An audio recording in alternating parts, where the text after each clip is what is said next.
What's good? It's Maleea. And I'm Jae. And we're here to announce that we have finally completed our 30-day challenge of having no sugar. And it was pretty successful. Yeah, it was successful. Yeah. For us.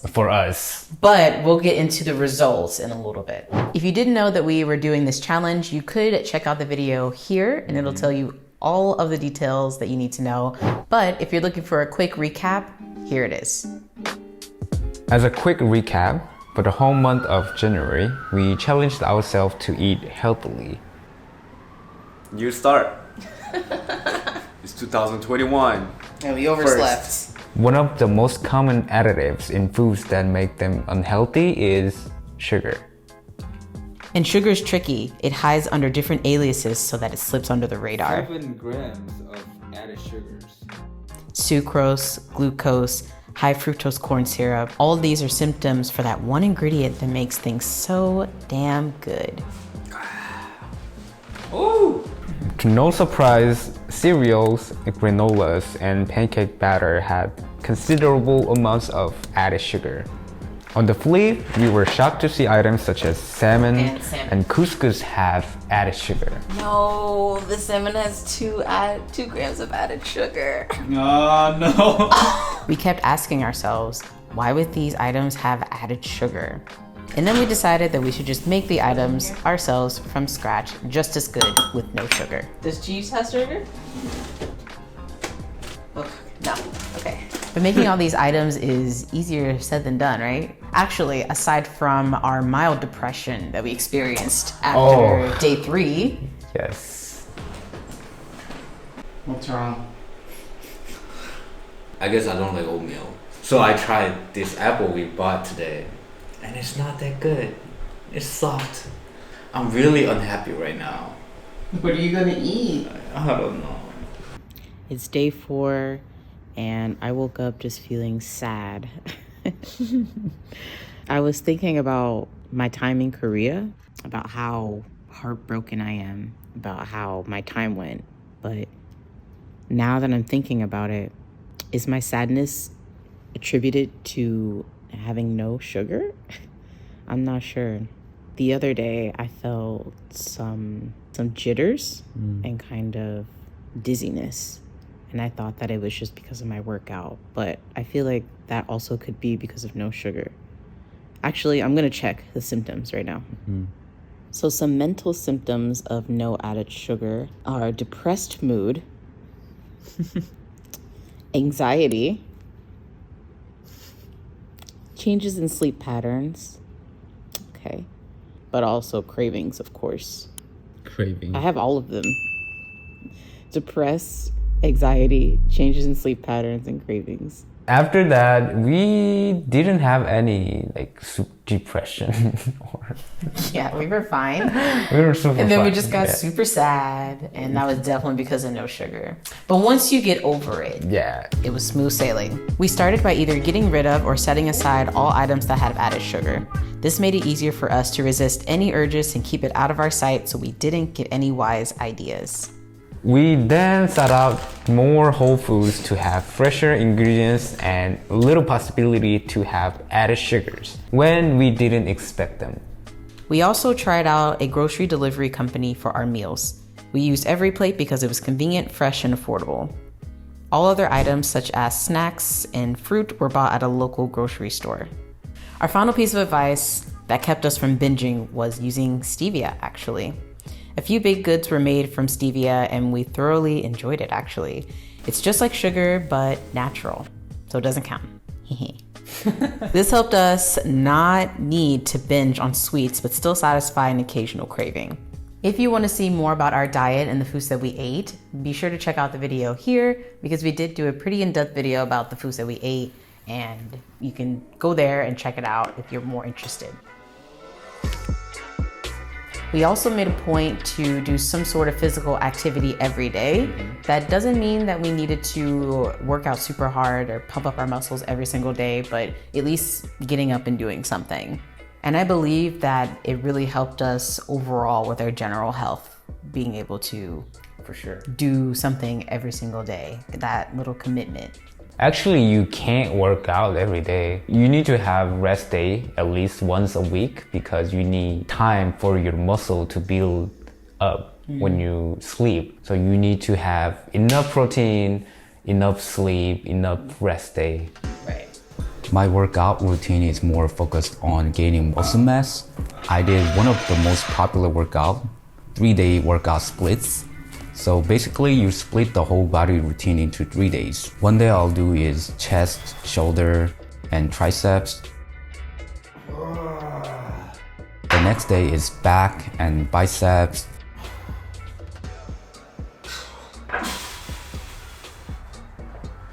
The last day is legs and core. But I found some really good article that describe the 3-day workout splits. I'll put the link in the description box so you can check too. Sometimes it was too cold to go to the garage, so I did workouts with Maleea in the living room. Sweat check. Y'all, that workout is no joke. Oh, You know, once I went out to run and I saw deer and video called Maleea, but honestly, that was my last run because it was really cold outside. I usually geared my routines more towards fat burning or just cardio really, or legs and abs. That's kind of what I decided to focus on.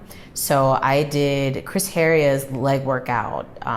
And that video actually features someone else from the gym. I believe her name is Cassie. And I did that one for legs.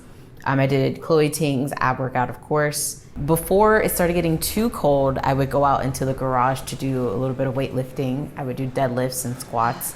But since it's too cold these days, I don't really want to go out there. So I've just been doing most of my things at home. I usually try to rotate with those as well, or I would do cardio and legs or cardio and abs, and I make sure to do the legs and abs a few times, so not just one round, but maybe 3 or 4. You definitely don't want someone that's gonna sugarcoat it and then you waste time doing these workouts and you don't really get any effect. Like, you should probably, at least if you don't know the form, find someone who knows or who's going to tell you exactly how to do it, because you know you're doing this from home. You don't really have them in your house to show you how to do it. You have to really pay attention to that. And it's kind of risky because you are gonna work out at home or might be alone. So you don't know you're doing well. Right. It's really important to choose YouTubers that is teaching the right form and right scientific facts so that you don't get confused about your workout. Of course, we haven't watched every single fitness YouTuber around, but those that have came around and had some pretty good information, we decided to stick with them. We also have a subscription with Steezy, so we did a couple of dances from there as well, which were fun because it's a different type of cardio, you know. Really fun. It keeps your body going, but to the rhythm, so you feel like it's not that much for a workout. Oh, lower. strip down.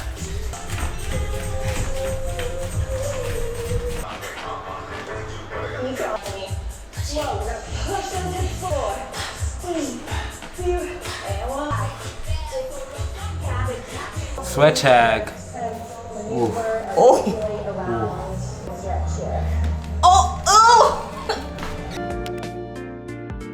So enough about food and workout. Let's talk about our results, because that's really why we came here, right? Yes. Okay. Since we started this challenge on January 2nd, I lost 9.6 pounds. My body fat decreased by 2.9%, and my BMI also went down by 2. So I lost nearly 10 pounds in 1 month. That is insane. That's actually a huge number. Yeah, that is a lot. And we just want to let you know that we didn't not eat. We didn't starve ourselves. We were eating, absolutely eating, and normally at that. But we just changed out a lot of our diet, and I feel like that's really the root of losing weight. You know, there's the saying that abs are made in the kitchen. And it's because the better you eat, the more likely you are to be able to show off your abs because you have less fat. So because I didn't eat any added sugar at all for the whole month, I was able to lose that much. And that's not even with working out super hard. Like we said, we took plenty of rest days because you need it, and some days you just need to rest your body more than others. So it's not like we rushed to try and do this or anything. Yeah, when it comes to losing weight, your weight can really fluctuate, especially when you are training your muscles, because you're breaking them down and then building them back up. So if you do see some variations in your weight, then at least know that you're doing something. Something is changing, so it's probably good. My result is I lost 5.4 pounds of weight and also 1.3% of body fat percentage and 0.9 BMI. My body fat percentage goal was almost 11%, but currently is 12.4%, and also lost my muscle mass. Losing muscle mass is inevitable because I was limiting my calories to lose weight. But I wouldn't say it's a fail because I can see my result by myself. So what is something that you noticed about your body in particular that changed? I lost my body fat, so I can definitely see my abs more More clearly now. I think I like myself when I have 12 and 13% A fat? of fat. So I'm gonna eat more. I need to gain more weight. Yeah. And you, I can definitely see your result from your jaw. A lot of people commented about how my face looks much smaller or thinner. And I can definitely tell too. It's really interesting how my body decides to store a lot of fat in my face. But my waistline has also shrank down. And that's mostly due to diet, to be completely honest. You know, you need to change your diet and commit to it if you really want to live out that healthier lifestyle. Not saying that you can't make compromises, but you really do have to just eat better majority of the time. What about your skin though? A lot of people have commented about our skin as well. I feel like I was in the process of doing a lot of things with my face anyway. It usually takes your skin cells 28 days to rejuvenate on your face. And so when you're using skincare products, you really need to use it for a while in order for it to work. So I'm not exactly sure if eating cleanly had anything to do with how my face looks now, because it's more likely that it has something to do with what I did a month ago. But I'm sure that our faces will continue to be pretty clear and pretty clean because eating healthy does typically do that. Yeah. So we did clothing when we did day 1, and we did clothing challenge today, same one. So did you feel any difference? I can definitely do more of the the workouts much more easily. For me personally, I hate mountain climbers, but I love them because they're really effective, only when you do it right though. So I found myself being able to really focus in on my abs and like keeping my body pretty stable when doing it, and just like going through it and getting it done. And you know, the more that you do it, the better you get at it, and then you can improve. The first time when you do, you don't know how to use your muscle. Yeah, you don't know what it feels like to be worked. Especially your back muscle or your ab muscle, because you don't really use that much.